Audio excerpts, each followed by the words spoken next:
Sebelum saya berbicara ini, ada seorang teman, Pak Komar namanya. Dia tuh guru geografi dari SMA Al-Izhar yang membaca buku Pendidikan Rusak-Rusakan ini.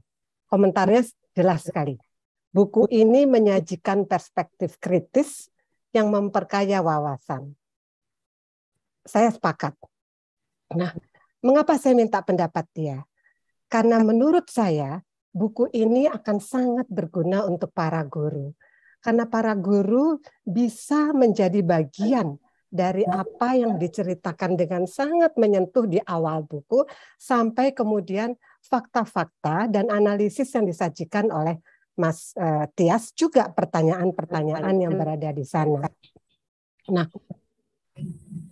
yang saya ingin catat juga adalah cermin yang diberikan Mas Tias pada para guru, yang menurut saya sebagai salah seorang guru terasa sangat jernih, dan begitu jernih sampai untuk melihatnya saya butuh jeda. Saya memang butuh jeda beberapa kali ketika baca buku ini.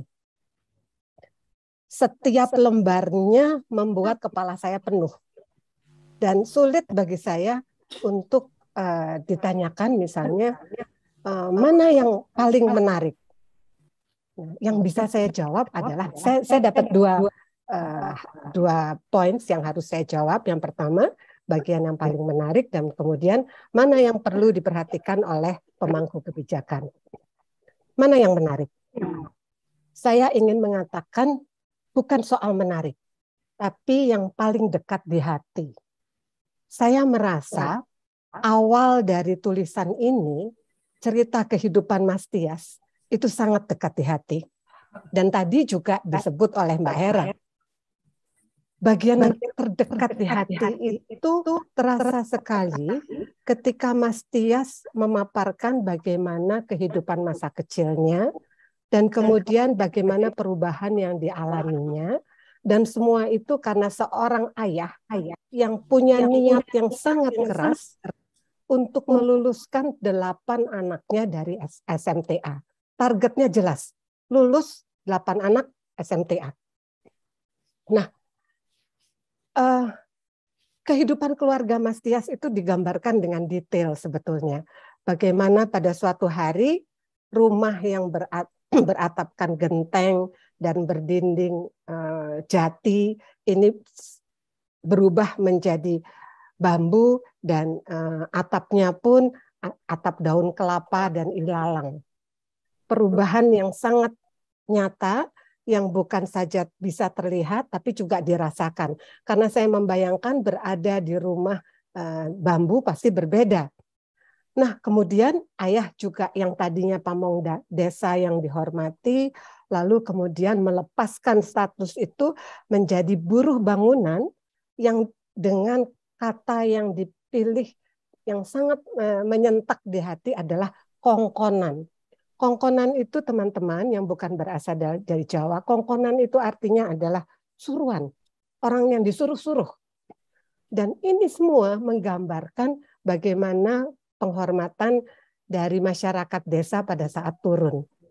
Jadi Tias muda ini merasa minder, merasa miskin, merasa penghargaan masyarakat mengurangi harkat dari keluarganya, martabat keluarga. Tetapi dia juga melihat bagaimana semangat belajar terus dipompa oleh ayahandanya, sampai diperlihatkan pada dia bahwa di tempat kerjanya itu ada juga mahasiswa yang pada saat yang sama bekerja, berkuliah sambil bekerja. Contoh konkret yang membuat target SMA dari Mas Tias berubah drastis menjadi kuliah. Kepercayaan tumbuh dengan sangat keras ketika dan pesat ketika Mas Tias kemudian diterima di Universitas Gadjah Mada. Saya melihat perubahan ini bisa menggambarkan secara visual, dan saya merasa bisa merasakan itu. Dan Mas Tias mengatakan bahwa di sini dia menemukan bahwa hakikat pendidikan adalah membangun kepercayaan diri sebagai manusia, individu, kelompok atau bangsa. Karena semua kekurangan fisik bisa terhapus oleh pengetahuan yang kita miliki. Dan dia buktikan, rumah tetap sama, pekerjaan ayah tetap sama, fisik dirinya tetap sama, tetapi penghargaan sekitar berubah. Masyarakat desa jauh lebih menghargai mereka, dan dia merasa pendidikan meneguhkan harkat dan derajat keluarga. Lalu Mas Tias dengan jernih melihat kekuatannya adalah melakukan penggalian pengetahuan yang terakumulasi dan terus dipupuk, serta membuka jaringan perkawanan yang luas. Ini kita semua tahu bagaimana jaringan perkawanan Mas Tias itu luar biasa. Jadi itu rupanya berasal dari sejak mudanya hingga kini, karena nggak ada yang mendadak dan tiba-tiba. Saya kira kesadaran-kesadaran semacam ini sangat penting untuk dibaca dan diresapi para guru. Kesadaran ini sangat memberi harapan, terutama pada saat di mana begitu banyak tuntutan pada guru, tapi sedikit yang sungguh-sungguh mendengarkan apa yang terjadi di lapangan. Begitu banyak kewajiban, tapi sedikit yang sungguh-sungguh tahu apa yang sudah diberikannya pada lingkungannya. Nah, tulisan Mas Tias ini sangat memberi harapan. Pengalaman hidupnya sangat memberikan harapan. Sebagai guru pembelajar, dia memberi contoh. Dia punya pengalaman sebagai guru sejak mahasiswa, membuka TK, jadi guru pendidikan moral Pancasila, mengajar tata buku, mengajar hitung dagang. Itu semua adalah keahlian-keahlian yang saya kira butuh belajar, butuh sungguh-sungguh belajar. Dan Mas Tias membuktikan itu. Dan saya melihat bahwa dari tulisan itu terasa sekali ketika ia mengatakan memiliki kemudian semangat untuk berbagi ilmu dan belajar pengelolaan sekolah. Berbagi ilmu, belajar pengelolaan sekolah. Dua hal yang nantinya tentu sangat penting dan tergambar dalam tulisan-tulisan Mas Tias. Ditambah dengan bagaimana ia merefleksikan semua pengalamannya itu untuk melihat perkembangan pendidikan Indonesia secara kritis. Gairah itu saya kira yang sangat penting kita miliki sebagai guru. Gairah untuk semangat berbagi ilmu dan belajar bagaimana mengelola sekolah, mengelola kelas, mengelola apapun yang menjadi tujuan pembelajaran yang kita lakukan. Nah, menurut Mas Tias, ini juga menarik teman-teman guru. Pendidikan adalah anak tangga strategis untuk melakukan mobilitas vertikal. Jadi apa yang dialaminya membuatnya yakin mengenai hal tersebut. Membuatnya tahu bahwa apa yang dilakukan oleh ayahnya juga dibenarkan oleh teori-teori dan filsuf-filsuf pendidikan lainnya. Nah, ia juga melihat dengan kritis. Tadi sudah disebut oleh Mbak Hera, bagaimana pendidikan digunakan sebagai incaran pangsa pasar. Akibatnya menjadi sangat mahal. Padahal pendidikan tidak bebas nilai dan mestinya berpihak pada kemerdekaan hidup lahir dan batin rakyat Indonesia. Selaras dengan budayanya sendiri. Itu diambil dari kutipan Ki Hajar Dewantoro. Nah, hakikat pendidikan yang berkeadilan. Ini satu hal yang sangat penting. Ini satu hal yang kita hadapi terus, teman-teman guru. Terutama pada saat pandemi ini, bukan? Mas Dias mengatakan, ketika peningkatan kapabilitas melalui pendidikan tidak terdistribusi dengan merata dan adil, tidak merata dan adil, aksesibilitas pendidikan terhambat karena lembaga pendidikan kian eksklusif bagi orang kaya, maka peran pendidikan hanya ada dan terbatas sebagai alat reproduksi kelas sosial dominan. kalimat ini kalimat yang sangat penting untuk kita jadikan bahan diskusi dengan anak didik peserta kita di kelas. Ini memang mengerikan, dan tadi Mbak Hera mengupas itu dengan panjang lebar. Karena pada saat yang sama, potensi anak bangsa dipersempit. Dan Putih juga tadi menyebutkan itu. Semua ini pada akhirnya memang, dan itu disebut, membuat fungsi pendidikan tereduksi sebagai kunci mengusap nasib masyarakat menjadi tumpul. Apa yang harusnya diupayakan oleh pendidikan untuk mengubah nasib masyarakat tidak akan terjadi. Nah, sekarang pada saat pandemi itu sangat terasa. Kita tahu sekali. Kita tahu bahwa di Jakarta pun ada guru yang mengajar dari pagi sampai tengah malam hanya karena siswanya tidak memiliki gawai. Sehingga harus menunggu orang tuanya pulang untuk kemudian gawainya dipakai bersama. Dan mana bisa optimal. Tapi di sisi lain ada sekolah yang begitu mudah untuk mendapatkan ini. Dan kita juga tahu bahwa prioritas tidak jelas pada saat ini, sehingga apapun harus kita lakukan agar para peserta didik tetap memiliki proses pembelajaran yang dibutuhkannya. Dan kita tahu bagaimana usaha para guru dimanapun mereka berada untuk tetap mengupayakan ini.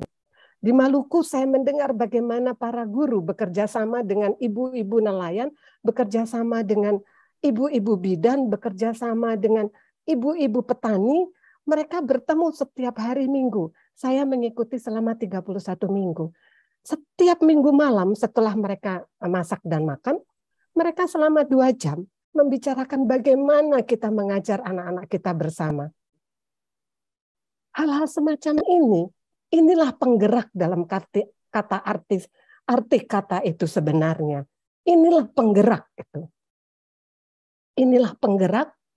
Nah, kalau kita mempunyai keadilan, rasa keadilan, merekalah yang seharusnya diberi atau disemat kata penggerak itu. Nah, keberpihakan pada yang tidak terdengar ini seharusnya merupakan indikator keberhasilan sistem pendidikan bangsa ini.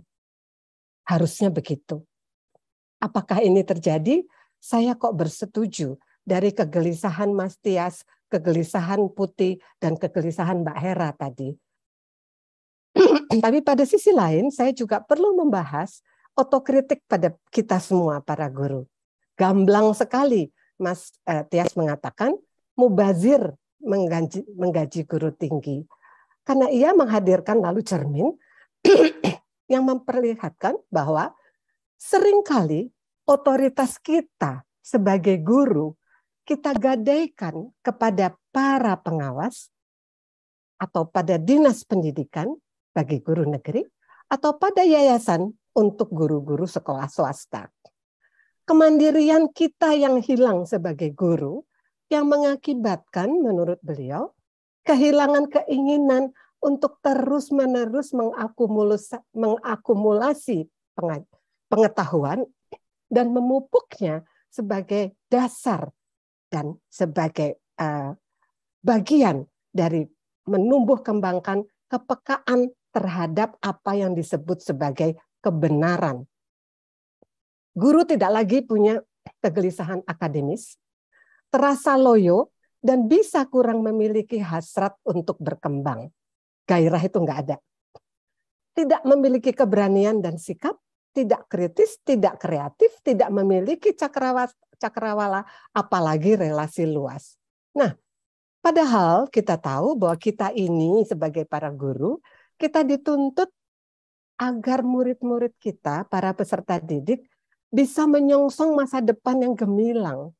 Dan kita dituntut untuk memberi ruang-ruang pengembangan agar mereka bisa berpikiran kritis, kreatif, bisa bekerja sama setidak-tidaknya, dan bisa menyatakan diri mereka dalam semua hal yang mereka perlukan.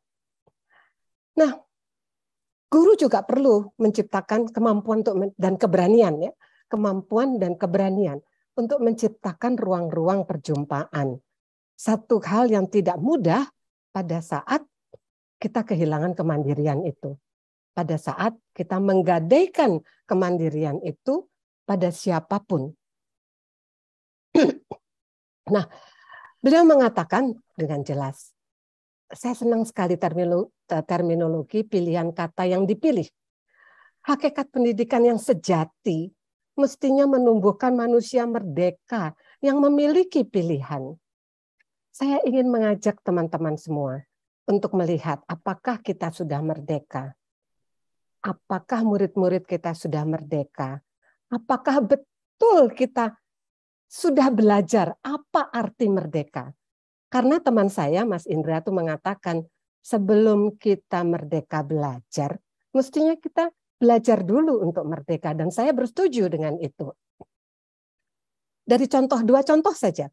Contoh pertama, isu yang mengemuka akhir-akhir ini, meskipun sudah puluhan tahun ini berlangsung, bahwa dalam memilih model seragam, siswi atau murid perempuan sekolah negeri seringkali tidak memiliki kebebasan.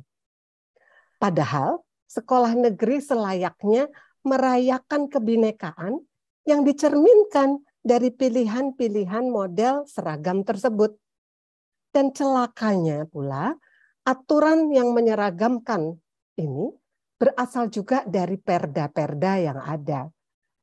Human Rights Watch seminggu yang lalu, kira-kira seminggu yang lalu, baru saja meluncurkan hasil surveinya yang menunjukkan bahwa setidaknya 24 provinsi di Indonesia memiliki perda yang mewajibkan pemakaian jilbab pada perempuan.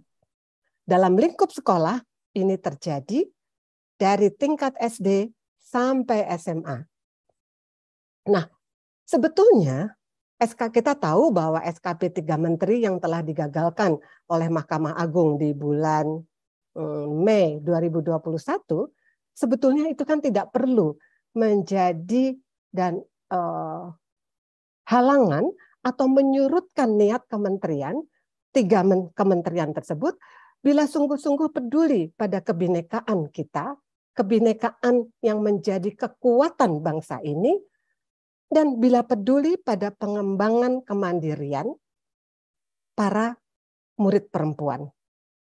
Sekaligus sebetulnya adanya pemaksaan ini merupakan upaya mereduksi potensi para murid perempuan.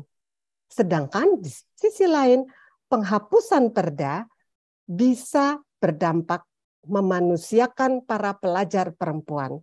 Manusia perempuan yang memiliki harkat dan martabatnya sendiri dan punya pilihan.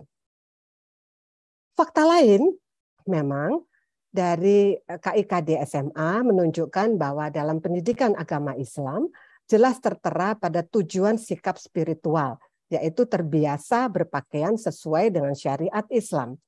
Tapi bukankah itu masih terbuka dalam suatu diskusi?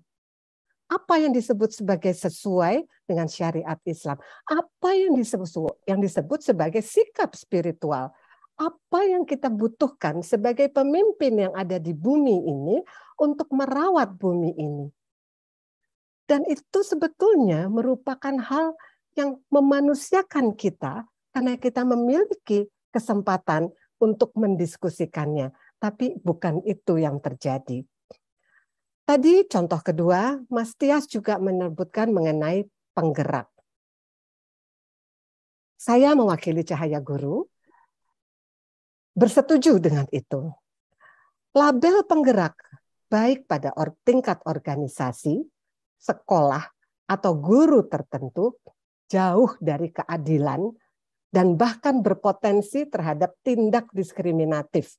Dan itu melanggar prinsip penyelenggaraan pendidikan dalam Undang-Undang Sisdiknas nomor 20 tahun 2003 di pasal 4-nya. Itu adalah pelanggaran. Padahal di sisi lain juga, seperti contoh yang saya berikan tadi, setiap guru, setiap sekolah maupun organisasi pendidikan mestinya memang adalah penggerak karena mereka punya tanggung jawab dan mereka mengambil tanggung jawab setidaknya memastikan muridnya berkembang sesuai kodratnya, selamat dan bahagia. Nah, saya ingin menutup ini dengan mengingat kembali perkenalan saya dengan Mas Tias. Perkenalan kami ini di rumah Prof. Tilaar. Dan setelah itu berkali-kali kami bertemu di rumah beliau. Prof. Tilaar kita tahu adalah gurunya para guru. Dan saat membaca buku Mas Tias, saya terus membayangkan wajah Prof. Tilaar yang kalau bertemu dengan para guru bineka, peserta Sekolah Guru Kebinekaan Yayasan Cahaya Guru, selalu meneriakkan merdeka pada awal dan akhir pertemuan dengan semangat. Dan beliau selalu mengatakan, kita perlu bangga untuk menyatakan saya adalah guru. Tapi apakah guru yang sudah menggadaikan kemandirian, apapun alasannya, masih bisa bangga sebagai guru? Kekhawatiran Mas Tias itu nampaknya sejalan dengan Prof. Tilaar yang tegas menyatakan di berbagai kesempatan bahwa kita punya satu kata yang hilang dalam dunia pendidikan Indonesia saat ini. Dan itu yaitu kemandirian. Saya terus bersetuju dengan kalimat dan ketegasan Prof. Tilaar menyatakan itu bahkan hingga saat ini. Terima kasih sekali lagi, terima kasih Mas Bambang, terima kasih Mas Tias.